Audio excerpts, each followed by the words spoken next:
guys, what's up and welcome back to my channel. First of all, we hit 15,000 subscribers, a new milestone on this channel. So thank you to each one of you from the bottom of my heart for making this happen. I appreciate each one of you who subscribes to my channels and who watches my videos and you leave the sweetest comments. Believe me, I see every single one of them. And the YouTube family means a lot to me. And so in case you're new to this channel, I'm Nikita Tanwani, former Femina Miss India Andhra Pradesh 2019, and now a YouTuber, an actor and a pageant coach. Now in today's video, I'm going to be addressing a pretty big elephant in the room, that is cosmetic surgeries and beauty pageants. And now people seem to have various opinions on this topic in general, and even more so when it comes to the world of beauty pageants because of lack of information as to what are the judging criteria when it comes to beauty pageants. And so I've often seen in the comments section people asking if it's okay to get eye fillers or lip fillers and what treatment really counts as a cosmetic procedure and which doesn't, and if you do so, what are the rules when it comes to beauty pageants, and just a lot of other information and frequently asked questions that I see whenever I'm talking to someone who's not exactly familiar with the pageant field. And people seem to have a lot of misconceptions as to if scars are allowed, if acne is okay, if your mole is okay, if your tattoo is okay. And so I thought there's so much that falls under this category that why not let's make a video about it and talk about all the possible procedures that are allowed, what beauty pageants encourage, what they don't, whether you need to disclose these things or not, and so much more.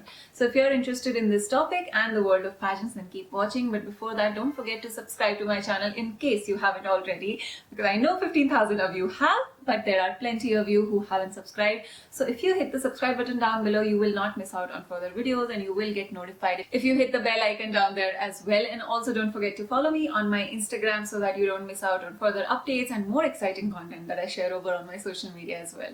Now when it comes to the pageant industry, it is no surprise that plastic surgery or cosmetic surgery, whatever you want to call it, is quite common for contestants to be undergoing when they are participating in a beauty pageant.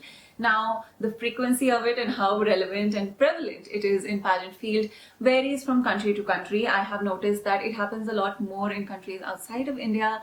And also, at what level of pageant are you going for? For a small scale state level or a city level pageant, you might not consider it. But when things go international, people do consider getting plastic surgery or just making some corrections and enhancements here and there. And what you need to know for sure when you're going into a beauty pageant is that there is absolutely no rule that prohibits the contestants from undergoing any procedure of any sort. And the pageant doesn't necessarily encourage it, but they don't tell the contestants that you're not allowed to do it either. And also, even if you have gone under the knife, it could be your lip filler, it could be a certain breast implant, it could be anything, it could be a nose job. As a contestant, you are not really obligated to reveal the same. It is up to you and your wish entirely whether you want to talk about it or not, because people do seem to have various opinions and stereotypes and you don't know how the internet will take it. And so the organization does leave it up to the contestants whether or not they want to disclose what procedures they have undergone or not. The reason that some contestants, if not all of them, consider plastic surgery or any procedure of any kind is because beyond the preliminary interview, the auditions, the ramp walk, the interview round, the question and answer, your community service, your project, despite all of that, in the end, when the stakes are really high, there is a physical aspect that does come into the picture always, because it is a beauty pageant. And I've always said this even while I'm coaching students, that you need to understand that a beauty pageant is not just a competition, it's a part of the entertainment and the glamour business as well. And so the physical aspect does come into it. While they are representing more and more diverse beauties, but the physical aspect is still there. That doesn't change. And so if you are feeling that, maybe your nose is too big or your skin could use some extra glow, or if you're just doing anything to your body to enhance and boost your self-esteem, you are allowed to do that. Now, before I dive into the multiple reasons why contestants sometimes consider plastic surgery themselves, or sometimes even the organizations will recommend it to some contestants, I will get into those details in a little bit. But before that, I want to talk about the Derma Co 2% salicylic acid spot treatment gel, because as you guys know, I have spoken about acne a lot on my channel, and I have been talking about Derma Co products for a very long time now, and you guys have seen me on this this channel and seen the change and the transformation in my own skin. And I love that Derma Co as a brand is promoting no filters and to be comfortable in your own skin. And so they've come out with this new product, which is the salicylic acid spot treatment gel. Now, acne is an issue that all of us can relate with, and especially if you're in the pageant field. Oh my god, your acne and your pimples just seem to appear out of nowhere, especially when you have a very big special event and you don't want that happening during your pageant, right? And if acne wasn't a problem big enough, with the current pandemic times and the masks that we all wear, there's this new issue that has come up which is called maskne. Maskne is actually a term used for the pimples that happen in the area on the skin that your mask touches. And because we're all wearing masks all the time, the sweat, the oil, the bacteria, it's all trapped inside, and that's like a breeding ground for bacteria and of course acne as well. And so if you have been facing that issue, because I did have a pimple right here just last week, and so I gave a try to the salicylic spot treatment gel and it did vanish actually in just 2 to 3 days. Now the exciting part about this product, besides the fact that Derma Co always lists all of their ingredients on the packaging itself, it says that it has 2% salicylic acid, which is also a BHA acid, and it actually helps in reducing the inflammation caused due to acne. The product also contains 3% sulfur, which actually helps in drying out your skin, because a lot of the acne actually happens due to clogged pores and excessive sebum production. Especially if you have oily skin, you can relate to this. Those clogged whitehead pores and that pinching of the pimple with the sebum coming out, it's not a good feeling at all. I have gone through that phase, and so sulfur really helps in drying out your skin, especially if you have a lot of sebum production. And that's not all. Derma Co actually brings to you a 7-day money back challenge with this product, because they're so confident that it does work. I have tried it for myself. And so if you have an acne breakout right now and you try this product, if your acne or inflammation does not reduce in 7 days, if you use this on a daily basis, they will give you your money back. I love the fact that this product comes in a pump bottle and the packaging is super cute like all Derma Co products. It comes out looking like a cream, and all you have to do is just apply it on the pimple where you see the breakout. And like all Derma Co products, you do have to follow up the spot treatment gel with a sunscreen as well. And if you're interested in purchasing this product, then you can head over to the Derma Co website and use my code Nikita20 to get 20% off. And the product is also available on Amazon, Nykaa and Flipkart. And now for the giveaway winner announcement, the giveaway which I conducted in my last video, and a lot of you participated in that giveaway. So I have gone through the comments, and the winner for the Derma Co Niacinamide Serum giveaway is Himal Pandey. Congratulations, Himal. And if you see this video and you know you're the winner, then all you have to do is leave me a message on my Instagram telling me that you have won the giveaway, and I will take your details and we will take it from there. Coming back to the topic of cosmetic surgeries in pageants. Now there are 2 ways in which this might happen. All of the contestants are allowed to go through any of the procedures that they may want to, and so that way it is a level playing field, because all contestants were given the chance and the opportunity. Like I said, there is no rule that prohibits contestants from undergoing certain procedures.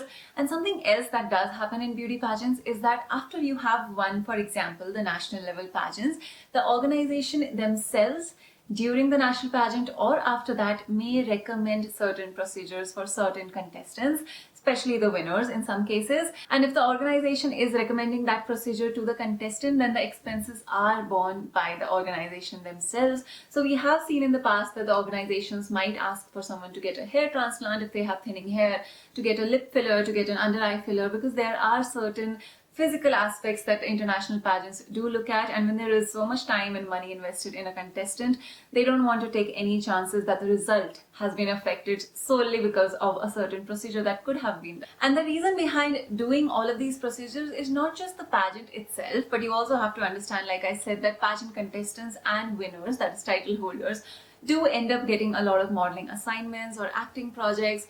And believe me, it's certain enhancements or procedures have also resulted in a contestant getting more projects. For example, I have been in the industry for years now, and something that I have constantly heard is that I should get my upper lip filled up so that it's equal to the lower lip. And this is something that a lot of casting directors and agents and talent managers have said to me. Right now, as of this moment, I have not undergone any cosmetic procedure so far, but that does not mean that I am not open to it. It is a very personal choice, and I am always open to cosmetic procedures, and I might do it someday when I am willing to make that change myself. In some cases, there are fillers that help with a contestant looking younger as well. I have heard another opinion on my eye and crow lines, which are lines that form here when I smile. And so a certain person did tell me to get a filler here so that I don't have those lines when I smile. Now, these are the type of comments and feedback that is quite common to hear when you're in this field, because your appearance is something that you are using to make an income and a livelihood out of. So I don't see how it's anything different from using your intellectual level or intellectual asset to make an income, or your physical and beauty aspect to make an income. It is a personal choice, and removing all judgment from what a person is choosing to do with their body or their face or whatever they want to do to enhance their self-esteem is completely acceptable. Smile correction or dental treatments being one of the most common cosmetic procedures that a lot of beauty pageant contestants actually go through. I myself just went for teeth cleaning, and I was about to go for teeth whitening as well before my pageant, but then that actually did not end up happening because I was just too busy and living in a different city. I had to travel to Mumbai for that procedure, and it just did not fit into my schedule at the moment. But that was a procedure I was about to go for, and almost everyone I know in the pageant industry has gone through some sort of smile correction at some point, just because your smile matters so much when it comes to a beauty pageant. So if you need braces, if you need veneers, if you need teeth whitening, any of these or even anything else that you may need to fix when it comes to your smile, you should consider going for it. I actually recommend it to a lot of contestants myself, because there have been instances where a certain contestant did not end up winning a beauty pageant just because there was something that the organization did not particularly like when it comes to her smile. And I want to clarify here that it's not the enhancement that actually helps a contestant win the crown. In most cases, it's actually this newfound confidence that has boosted the contestant's self-esteem, and that aura that she exudes afterwards is what gets her the crown. Now, if you're a contestant and you plan on getting a cosmetic surgery done, or if you have been thinking about it, then here's a few pointers that you should keep in mind. First of all, do your research as to what clinic or what surgeon you are going for. Do your research as to how many people have they practiced on, what is their experience, and see the results and transformations for yourself in their previous clients, because that will definitely help you get a little bit more assured and have that guarantee that yes, nothing is going to go wrong. Because you have to understand that when it comes to cosmetic procedures, you do have to live with the changes for an extended period of time. Now, there are certain procedures such as under eye fillers or lip fillers that are going to last just for a few months, and then afterwards you have to go and get them renewed again and again. So now that's a repetitive process, so you need to know these things. Whereas if you were to get a nose job or an ear job, or you were to suppose say get your jaw contouring done, that's also a surgery that some people get done. Or if you were to go for breast implants, now there are certain repercussions that do come with breast implants, depending on whether they're using silicone or whether they're using fat from another part of your body. What is the reaction and the effect that that procedure will have on your immune system, because that also happens. I have seen so many people getting breast implants either to reduce their breast size or increase their breast size, and it does have a very significant effect on their immune system.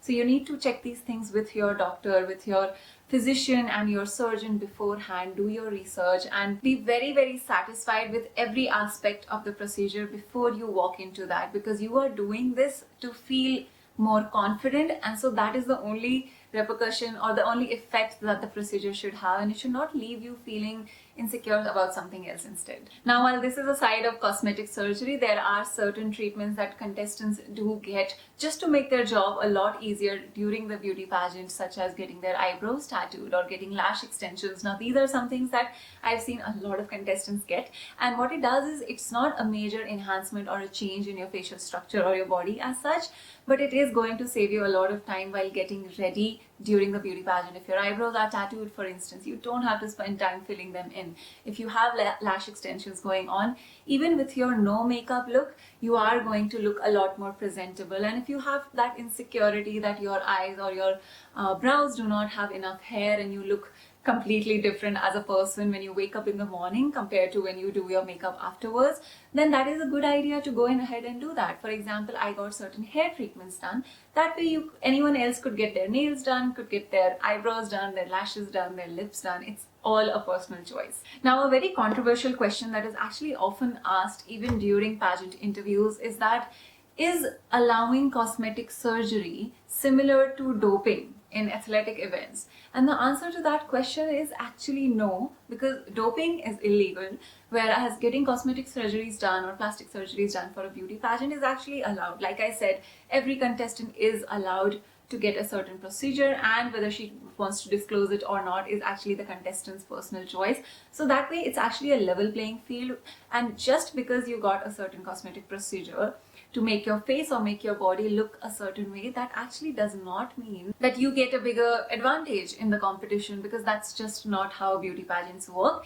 It might help you get an edge over a certain contestant in case there's a tiebreaker, but it's not the only thing that is going to get you highlighted in the competition, because your communication skills, your confidence, your aura, your community service, your introduction, the personality that you showcase throughout the pageant means a lot more.